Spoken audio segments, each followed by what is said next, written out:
انسان دنیا میں آتے ہیں اور چلے جاتے ہیں، لیکن کچھ لوگ مرنے کے بعد بھی زندہ رہتے ہیں اپنے ان کاموں کی وجہ سے جو انہوں نے ساری زندگی کیے ہوتے ہیں۔ یہ کام منفی اور مثبت دونوں طرح کے ہو سکتے ہیں۔ برے کام کرنے والے لوگ ہمیشہ برے الفاظ میں یاد کیے جاتے ہیں، جبکہ اچھے کام کرنے والے لوگ اچھے الفاظ میں یاد کیے جاتے ہیں۔ اچھائی اور برائی کا یہ پیمانہ دنیا بھر میں مختلف ہو سکتا ہے، لیکن کچھ چیزیں ساری دنیا میں امر واقعی کی طرح طے شدہ ہیں اور یہ بغیر کسی رنگ و نسل اور جغرافیائی تقسیم سے ماورا ہوتی ہیں۔ مثلا جھوٹ بولنا، چوری کرنا، کسی کا حق مارنا، قتل کرنا وغیرہ۔ اسی طرح اچھے اخلاق، کسی کی مدد کرنا وغیرہ وغیرہ کسی بھی انسانی معاشرے میں ایک ہی طرح سے پرکھے جاتے ہیں۔ ہماری آج کی دو عظیم اور نامور شخصیات بھی ایسے ہی جذبے سے سرشار، جنہوں نے مذہب اور رنگ و نسل سے بالاتر ہو کر انسانیت کی وہ خدمت کی جس کی معترف ساری دنیا ہے۔ میری مراد مدر ٹریسا اور عبدالستار ایدھی سے ہے۔ مدر ٹریسا یہ نام دنیا بھر میں اپنے خیراتی کاموں اور فلاحی کاموں کی وجہ سے دنیا بھر میں جانا جاتا ہے۔ خاص طور پر انڈیا کلکتہ میں گندے اور غریب علاقے میں رہنے والوں کے لیے انہوں نے جو خدمات انجام دیں وہ دنیا بھر میں ساری زندگی یاد رکھی جائیں گی۔ 27 اگست 1910 کو اسکوپیے مقدونیہ یعنی میسیڈونیا میں پیدا ہوئیں۔ ان کا پیدائشی نام ایگنس تھا۔ 1928 میں انہوں نے آئرلینڈ میں ننس کی کمیونٹی کو جوائن کیا۔ اس کمیونٹی کا نام سسٹرز آف لوریٹو تھا۔ کچھ عرصہ بعد وہ کلکتہ چلی گئیں اور اپنی زندگی کے 17 سال بچوں کو پڑھانے کا کام کرتی رہیں۔ 1946 میں انہوں نے طے کیا کہ وہ اپنی تمام زندگی دکھی اور غریب عوام کے لیے وقف کر دیں گی، اور انہوں نے یہ کر دکھایا۔ مدر ٹریسا نے نرسنگ کی تعلیم حاصل کی اور اپنے اس ہنر کو غریب اور پسی ہوئی انسانیت کے لیے استعمال کرنا شروع کر دیا۔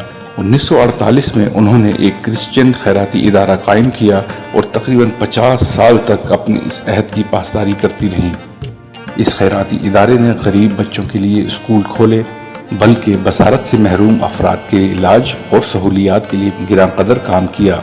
اس خیراتی ادارے نے معذور، بوڑھے اور لاوارث لاشوں کے لیے اپنی باہیں کشادہ رکھی ہوئی تھیں۔ ان کو ان کی خدمات کے صلے میں بہت سے ایوارڈ سے بھی نوازا گیا، مثلا ڈگری آف پریز، jewel of India, gold medal of Soviet peace committee اور نوبیل پرائز۔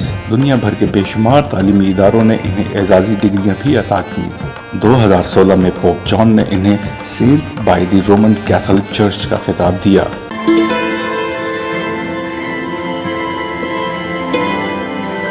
1989 میں انہیں دل کا دورہ پڑا۔ وجہ ظاہر ہے کہ انہیں لگاتار کام اور اپنی صحت کی طرف سے لاپرواہی اور بڑھتی عمر بھی ایک وجہ تھی۔ ان کو دوسرا دل کا دورہ 5 ستمبر 1997 کو پڑا، جس سے وہ جانبر نہ ہو سکیں اور 87 سال کی عمر میں فوت ہو گئیں۔ ان کی وفات کے بعد ان کا یہ خیراتی ادارہ دنیا کے 90 ممالک میں اپنی خدمات سر انجام دے رہا ہے۔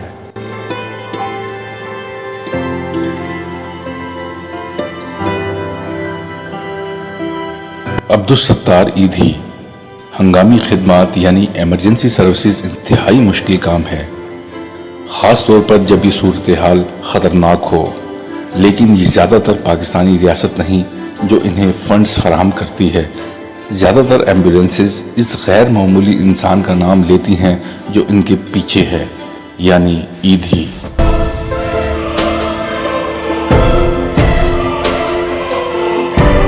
عبدالستار ایدھی 28 فروری 1928 کو کراچی میں پیدا ہوئے۔ وہ ایک انسان دوست اور درویش صفت انسان تھے، جنہوں نے ایدھی فاؤنڈیشن کی بنیاد رکھی، جو کہ دنیا کا سب سے بڑا رضاکارانہ ایمبولینس نیٹ ورک ہے۔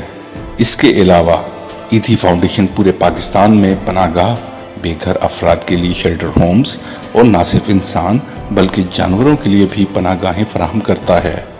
ساری زندگی کپڑوں کے 2 جوڑوں میں رہنے والا یہ درویش ہمیشہ دکھی انسانیت کے لیے سرگرداں رہا۔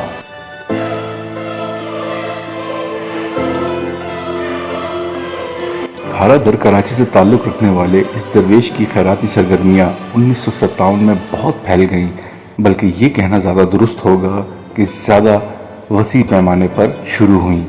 جب چین سے شروع ہونے والی فلو کی وبا پاکستان نہ صرف بلکہ پوری دنیا میں پھیل گئی، انہوں نے مخیر حضرات سے پیسے اکٹھے کیے اور ایک ایمبولینس خرید لی، جس کو بعد میں اپنی زوجہ بلقیس ایدھی کی مدد سے وسعت دی۔ عبدالستار ایدھی ایک گجراتی مہاجر تھے۔ وہ کہتے ہیں کہ انسانیت کی خدمت مذہب، رنگ و نسل سے بالاتر ہو کر کرنی چاہیے، اور یہ صرف الفاظ نہ تھے بلکہ ایدھی نے اس کی عمر بھر پاسداری کی اور عملی مظاہرہ بھی کیا۔ وہ یتیم بچے ہوں، بیوہ، معذور اور ایسی جوان بچیاں جو شادی کے قابل ہوں لیکن شادی کے اخراجات برداشت نہ کر سکتی ہوں یا ان کے والدین نہ کر سکتے ہوں، سکولز، مردہ خانے، نشے کے افراد، ذہنی معذور، الغرض اس قسم کے بے شمار انسان دوست کام عبدالستار ایدھی نے ساری زندگی سر انجام دیے، اور ان کی وفات کے بعد ان کا ادارہ اب بھی دے رہا ہے۔ 1980 کی دہائی کے اوائل میں ایدھی کو اسرائیلی فوجیوں نے اس وقت گرفتار کیا جب وہ لبنان میں داخل ہو رہے تھے۔ 2006 میں انہیں ٹورنٹو کینیڈا میں 16 گھنٹے سے زیادہ حراست میں رکھا گیا۔ 2008 میں نیو یارک ایئرپورٹ میں ان کا پاسپورٹ اور دوسری دستاویزات قبضے میں لے لی گئیں اور 8 گھنٹے سے زیادہ تفتیش کی گئی۔ جب میڈیا نے بار بار حراست میں لیے جانے کے بارے میں ایدھی صاحب سے سوال کیے تو انہوں نے کچھ اس طرح سے جواب اس طرح سے دیا: شاید میری داڑھی اور میرا لباس اس کی وجہ ہے۔ 9/11 کے بعد مغربی دنیا، یورپ، امریکہ میں خاص طور پر مسلمانوں کو شلوار قمیض اور داڑھی رکھنے والوں پر ایک خاص قسم کی نظر رکھی جاتی تھی۔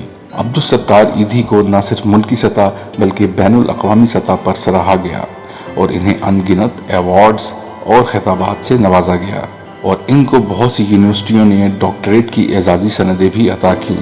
8 جولائی 2016 کو اس مسیحا درویش صفت انسان کا کراچی میں انتقال ہوا، لیکن انسانیت کے لیے جو گراں قدر کارنامہ وہ انجام دے گئے ہیں وہ رہتی دنیا تک یاد رکھا جائے گا۔